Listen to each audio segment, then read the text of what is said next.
दोस्तों, मैं हूँ आपका दोस्त इब्राहिम राजपूत। मुझे पड़ रही है स्कूल से मार क्योंकि मेरे बाल बड़े हैं। तो मुझे नाखूनों पीछे भी पड़ रही थी, मगर अब मैंने नाखून काट लिए हैं। यार ये सर्दियाँ कब आएंगी? मेरा तो बुरा हाल हो गया गर्मी की वजह से। अभी मेरे घर वाले ने खाना खाया तो अब ये बहुत मोटे हो गए, ताजे ताजे कूल।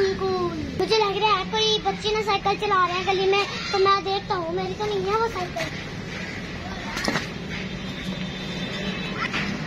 नहीं, वो तो मेरी साइकिल नहीं है।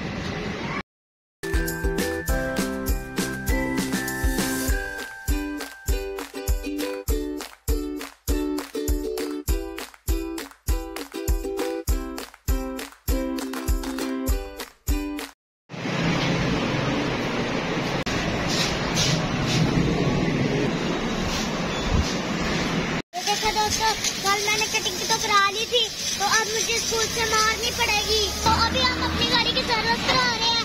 तो ये अंकल देखे हैं गाड़ी की सर्विस कर रहे हैं।